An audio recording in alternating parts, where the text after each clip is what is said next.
Jérusalem. Debout, Jérusalem. Brille des mille feux. Brille des mille feux. Car ta lumière se lève pour toi. Debout, Jérusalem, brille des mille feux, car ta lumière se lève pour toi. La glorieuse présence du Seigneur t'éclaire comme le soleil levant. La glorieuse présence du Seigneur t'éclaire comme le soleil levant. Alléluia. Amen, amen. Tu as terminé le verset 2. Allons-y, oui. Verset 2. Oui. L'obscurité couvre la terre. Écoutez, l'obscurité couvre la terre. La nuit enveloppe les peuples. La nuit enveloppe. On a lu qu'il y a des gens qui dirigent, il y a des esprits qui dirigent dans la nuit.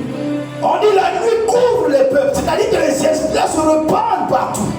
Yes, allons-y. Mais toi, le Seigneur t'éclaire comme le soleil qui se lève au-dessus de toi. Le Seigneur t'éclaire comme le soleil qui se lève au-dessus de toi. Avec sa présence lumineuse. Amen, amen. Amen. Comme le soleil qui se lève, à chaque fois que le soleil se lève, frères et sœurs, ça doit te ramener à l'esprit que ta lumière aussi se lève comme tu vois le soleil se lever. Et je voudrais que tu comprennes une chose, la lumière brille dans les ténèbres. Pourquoi Pharaon? Parce que pourquoi la lumière? Parce qu'il y a la crise sur la terre. Les ténèbres ont investi la terre. Que ce soit la terre, lorsqu'on parle de la terre, on s'intéresse d'abord aux hommes qui sont sur la terre. Dieu ne s'intéresse pas d'abord aux poissons, Dieu ne s'intéresse pas d'abord aux animaux, mais Dieu se préoccupe d'abord, c'est lui qui a son image, c'est lui qui porte son ADN. Alléluia. Est-ce que vous comprenez? Donc il y a une crise sur la terre, mais ce qui est intéressant, Dieu dit lève-toi. Alléluia, il peut te lever. Se lever, c'est une décision. Est-ce que vous comprenez? Tu dois prendre une décision. Décision de dire que je me lève. Je me lève et je me dis en tant que fils et fille de Dieu, je suis la lumière. Dieu nous a dit dans Matthieu chapitre 5, vous êtes la lumière du monde. Tiens-toi là où tu es. Le premier bataille que tu dois remporter, c'est d'abord au sein familial. Là où tu dors, tu dois remporter cette bataille. Alléluia. Tu dois d'abord accepter ton identité. C'est la décision. Dieu a déjà placé une identité pour toi dans le ciel. Il dit tu es la lumière du monde. Mais toi-même sur la terre, comment te vois-tu? Dis voisine. Voisin. Dans cette saison, je suis la lumière. Je suis la lumière. Écoutez, lorsque vous parlez, ces paroles-là que vous libérez là, font juste dans l'invisible. Mais lorsque vous ne les dites pas avec détermination, ces paroles peuvent être clopées. N'oubliez pas qu'il y a des esprits qui travaillent entre la terre et le premier ciel ou le deuxième ciel. Ton identité se trouve au troisième ciel. Voici pourquoi tu as de l'autorité. Amen. Donc ça c'est très important. Donc ta lumière doit se lever comme un soleil. Mais lorsque tu acceptes ton identité, lorsque tu vas, n'est-ce pas, accepter de dire et de proclamer que je suis la lumière, et faites-le avec détermination. Frère, assez c'est assez. Tu as vu trop de choses au sein de ta famille. Comme tu as vu tes frères, tes soeurs vivent certaines choses. Tu vas te lever et dire assez c'est assez. Dans cette famille, Dieu m'a suscité comme Joseph. Alléluia. Oui, tout le monde à un moment donné nous étions au même niveau. Mais Dieu a déposé en moi un rêve. Dieu a déposé en moi une vision. Dieu a déposé en moi une identité. Par rapport à mes frères, j'ai une identité. Mon ADN respire, n'est-ce pas, l'identité de Dieu. Frères et sœurs, c'est ce qui est sorti de Dieu qui met ton fait sur cette terre. Amen. Alors, tu dois prendre au sérieux lorsque la Bible dit lève-toi et sois éclairé. Prends une décision. Si tu gardes la bouche fermée, c'est comme si tu étais assise. Et pour le monde, le royaume, le monde invisible, tu as cautionné. On dit sur la terre qui ne dit mot consent. Amen. Parce que tu n'as rien dit, tu as consenti. Qui ne dit mot consent. Refuse de consentir. Amen. Parle. Dieu t'a pas donné la bouche. C'est extraordinaire. de voir que les chrétiens, leur bouche, ils l'utilisent pour autre chose. Dieu ne t'a pas donné la bouche pour seulement manger. Alléluia. Non, Dieu t'a donné la bouche pour appeler les choses qui n'existent pas comme si elles existaient. Romains chapitre 4. Amen, amen.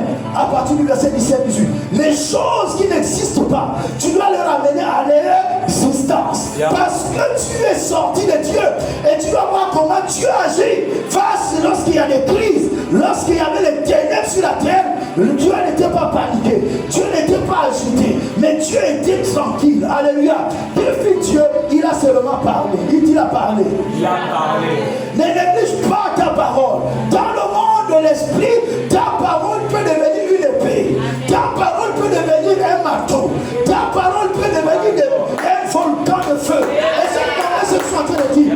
Mais toi, tu penses que Dieu t'a donné cette parole pour quoi? Tout Genèse chapitre 1, Dieu dit, et tout ce qu'il disait arrivait. Tu as la nature de ton père. Tout ce que tu diras dans cette saison, j'ai vu ça va s'accomplir. Tout ce que tu diras dans cette saison, ça va s'accomplir. Est-ce qu'on en sort? Donc Dieu ouvre une saison. Dieu n'ouvre pas une saison parce que parce que les ténèbres, Dieu ouvre une saison parce que les ténèbres ont atteint un seul. Nous sommes dans la génération, les Paul, les Pierre ont parlé des derniers temps, mais nous sommes dans la génération des dernières secondes. Voici pourquoi les ténèbres s'intensifient. Au temps de Paul et de Pierre, il n'y avait pas tout ce que nous vivons sur la terre. Est-ce que vous comprenez? Amen. La débauche et la taxe contre Dieu n'étaient pas accélérées comme maintenant. Nous sommes à la fin. Et à la fin, Dieu veut faire briller la lumière. Voici qu'on parle d'un réveil terrible qui va se passer. Amen, amen. Un réveil terrible de Christ de Dieu. Dieu veut révéler l'Église. L'Église doit être la solution à tous les niveaux. La solution au niveau étatique, frères et sœurs. Ce sont les fils de la lumière qui vont redresser la nation. Que personne ne se trompe. Et c'est pour ce que je suis en train de dire. Alléluia. Est-ce que vous comprenez que Dieu élève les fils dans tous les domaines? Dans le domaine politique, autour, n'est-ce pas, de rois, que Dieu élève des fils qui seront des luminaires. Amen, amen. À l'image de Daniel, à la cour, n'est-ce pas, du roi Nebuchadnezzar. Daniel avait au moins près de 4 rois. Alléluia. Parce qu'il était incontournable. On disait de lui qu'il avait en lui un esprit supérieur. Ou avec terme un esprit de Dieu. Est-ce que vous comprenez? Au temps de Daniel. Mais ce qui est intéressant, c'est que ça, c'était l'ombre des choses à venir. Mais maintenant, nous sommes en plein là-dedans. Pourquoi? Parce que Christ, l'accomplissement de toutes ces choses est arrivé. Amen. Il est l'accomplissement de tout ce que ces hommes ont vécu. Il est venu accomplir cela sur la terre. Il a dit, moi-même, je suis là, je suis la lumière. Alléluia. Il est la lumière. Et Christ est mort, il est ressuscité. Sa mort t'a suscité toi. Voici pourquoi tu es assis, tu as accepté Jésus-Christ comme Seigneur et Sauveur personnel. Tu as été greffé dans sa mort, tu as aussi été greffé dans sa résurrection. Et maintenant, en vérité, où est-ce que tu es? Tu es assis avec lui dans les lieux célestes. Au-dessus de toute domination, de toute autorité, de toute principauté, de tous les esprits méchants. Le problème, c'est que cette parole doit s'asseoir en nous. Et lorsque cette parole vient s'asseoir en nous, oh, les autorités vont chercher à venir tester. Est-ce que réellement ils connaissent ce qu'il en est? Alléluia. Donne-moi un amen. C'est la saison phare. La saison phare n'est pas, n'est-ce pas, n'est ni une mode, ni un slogan prophétique. C'est une réponse stratégique du ciel à l'état du monde, de l'Église et des fils de Dieu. À l'état du monde, de l'Église et des fils de Dieu. Lorsque la Bible déclare lève-toi, il ne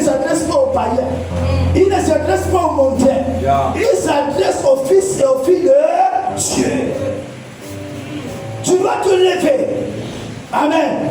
Chacun dans son secteur, là où tu es, tu dois te lever, tu dois te positionner. Donne-moi un amen. Amen. Pourquoi? Parce que tu es la réponse de Dieu. Tu es la réponse de Dieu. Dis, je suis la réponse de Dieu. Donc le premier point phare, la réponse de Dieu à la crise de la lumière. On a déjà lu ce texte. Ésaïe 60, le verset 2. Il dit, ta lumière se lève comme le soleil levant. Alléluia. Amen. Ta lumière se lève comme le soleil levant.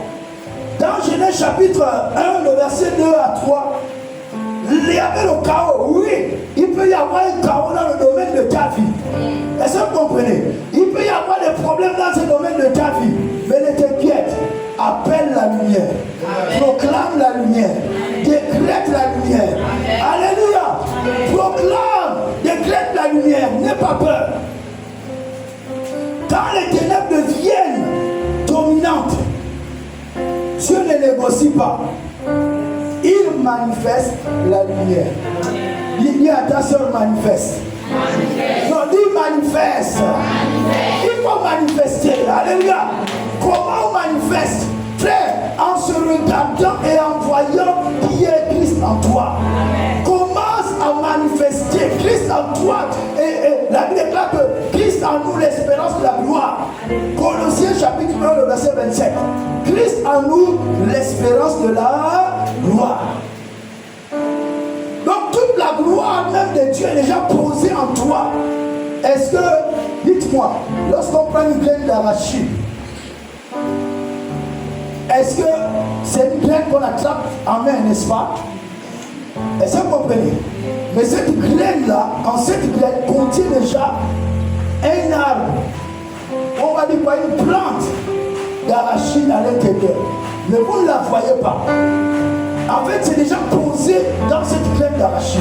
Mais maintenant, comment cela peut, le potentiel de cette graine d'arachide peut se développer? C'est lorsqu'elle rentre en contact avec une terre. Dites avec une terre. Non, dites avec une terre. Donc lorsqu'on la prend, on la met sous terre, elle devient quoi? Une sémence. Il y a quelque chose de fort que j'en ai envie de dire ici. Amen. Dites une sémence. Dites une sémence. Dites une sémence. Écoutez, lorsque Dieu parle de sémence, ça veut dire quoi? Ça veut dire qu'il faut que la sémence rentre en contact de la terre. Or ici, la terre, c'est notre quoi? C'est notre cœur. La terre est ton cœur. Voici pourquoi dans le psaume 119, au verset 107, David dit ceci: je serre ta parole dans mon cœur. Amen. Afin de ne pas pécher contre toi. Donc lorsque je serre la parole de Dieu dans mon cœur, elle m'empêche de pécher. En d'autres termes, si tu continues à pécher, c'est parce que la parole de Dieu n'est pas dans ton cœur. Parce que la parole de Dieu, n'oubliez pas, est Dieu. Lorsqu'elle rentre dans ton cœur qui est esprit, la parole de Dieu prend la nature de Dieu. Donne-moi un amen. Est-ce que tu comprends ce que je veux dire? On t'a pas dit de te mettre avec le péché. Mais la parole de Dieu, tu dois la méditer, elle doit être dans ton cœur. C'est elle qui te donne la force. Amen, amen. À dire non au péché. Alléluia. Et à faire ce choix. Est-ce qu'on est ensemble? Frères et sœurs, la sémence, dans Genèse, lorsqu'il est parlé de sémence, on parle de... on est dans Genèse chapitre 39. Qui a entendu parler de Onan? Onan. On en a parlé il y a peut-être combien d'années en arrière. Amen. Onan, c'était l'un des fils de Judas. Donc lui, qu'est-ce qu'il fait? Son grand frère, parce qu'il a la loi judaïque, lorsque le grand frère mourrait, il avait une femme sans laisser d'enfant, le petit frère prenait la femme pour donner une descendance. Amen, amen. Maintenant, lui, qu'est-ce qu'il faisait? Lorsqu'il était en intimité avec cette femme-là, il prenait la semence, il versait à terre. Et Dieu était fâché et Dieu l'a tué à cause de ça. Et ça a donné une théorie, ce qu'on appelle l'onanimisme. Onan, c'est lui qui a donné cette théorie-là. Pourquoi Dieu était fâché? Parce que la sémence, vous devez comprendre que la sémence, c'est l'homme qui donne la sémence. Dis, c'est l'homme qui donne la sémence. C'est l'homme qui donne la sémence. C'est pourquoi je résume. Dites Amen. C'est l'homme qui donne la sémence. Et la femme reçoit. Amen, amen. La femme est comme la terre. Vous comprenez ce que je suis en train de dire? Donc il lui faut une sémence. Or, lorsqu'on parle de sémence, s'il vous plaît, il y a plus de, je ne sais pas, peut-être combien, 40 000 ou combien de sémences, de spermes qui sont dans ce liquide-là. Amen, amen. Mais un seul seulement parvient à entrer. Ça veut dire que si le nombre là n'est pas complet, ça veut dire que l'homme a un problème. Amen, amen. L'homme a un problème. On appelle ça l'isopermie, quelque chose comme ça. Scientifiquement, hein? Oui, oui. Maman, on appelle ça comment? L'isospermie, quelque chose comme ça. Amen, amen. Donne-moi un amen. Ça dit que sa sémence est faible. Elle n'arrive pas. Le don n'est pas suffisant. Donc, frères et sœurs, nous devons comprendre une chose. Que nous tous, spirituellement, nous sommes des femmes. Donne-moi un amen. Tout le monde, spirituellement, nous sommes des femmes. Et nous sommes des femmes. Je vous parle en tant que prophète. Moi, je ne suis pas un pasteur. Amen, amen. Je ne suis pas un pasteur, je suis un prophète. Spirituellement, nous tous, nous sommes des femmes. Donc, si nous sommes des femmes, nous tous, spirituellement, on peut porter des grossesses. Est-ce que vous comprenez? On peut porter des grossesses spirituellement et enfanter. Alléluia. Alléluia. Maman dit esprit. Amen. Est-ce que vous comprenez ce que je suis en train de dire? Ça veut dire quoi? Ça veut dire que lorsque moi je reçois la sémence de la parole de Dieu, lorsque je reçois la néphao, j'entretiens la néphao dans mon cœur. Et mon cœur est la terre, mon cœur est le ventre. Amen, amen. Je porte ce dépôt dans mon ventre. Alléluia. Comme Marie, elle avait entendu quoi la parole d'un ange qui était venu lui dire que voici, tu seras enceinte. Marie n'avait jamais connu l'homme, mais elle a porté une grossesse. Est-ce que vous comprenez? Elle a accouché. Frère, spirituellement, tu peux aussi porter une grossesse. La grossesse de Pharaon. Est-ce que vous comprenez? Spirituellement, nous sommes tous des femmes. Pourquoi la Bible déclare que l'église est l'épouse de Christ? L'église est l'épouse de Christ. Donc, si tu ne vas pas vers ton époux, qui est la parole, tu ne peux pas être fécondé.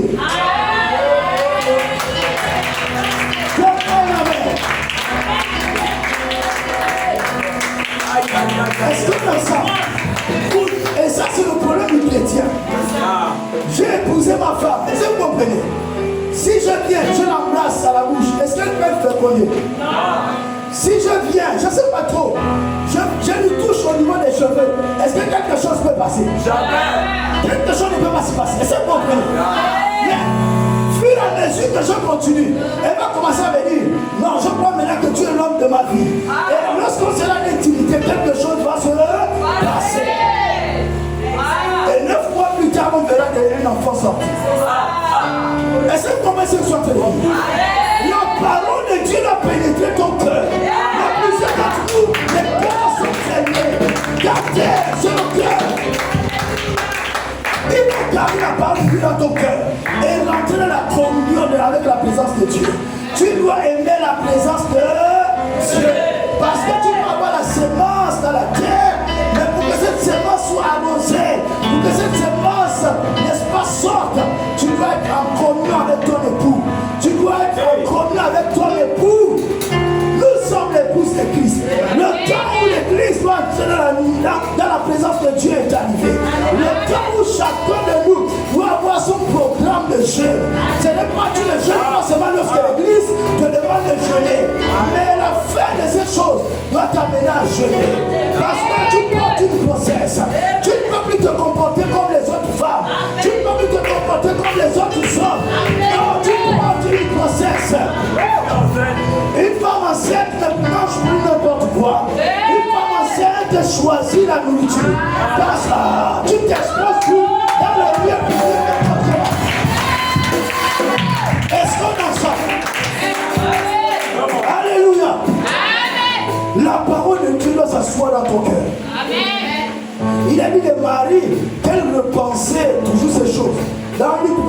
elles sont venues prendre, trouver Jésus au temple.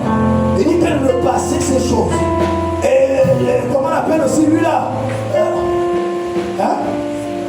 Non, pas Simon. C'est lui-là. Simon aussi avait gardé la promesse. Amen, amen. Oui, ce n'est pas seulement une seule promesse. Est-ce que c'est bon? Je peux passer? Amen. C'est juste une fenêtre. Amen. Une fenêtre qui a permis de comprendre pas mal de choses. Amen. Spirituellement, tu peux porter n'importe quoi. Mais une grossesse. Mais ce qui fera la différence, c'est lorsque tu es dans l'intimité avec Dieu. Pourquoi on parle de l'intimité? Vous pensez que le mot intimité est différent du mot intimité à l'homme et la femme? On dit qu'Adam connut sa femme Ève. Ils sont rentrés dans l'intimité. Caïn et Abel sont nés. Donne-moi un amen. Nous voulons mettre au monde faou. Nous voulons être la lumière du monde. Que ce que tu as déposé en nous explose. Sœur, tu dois faire la première chose. C'est repenser. Parce que ce que tu penses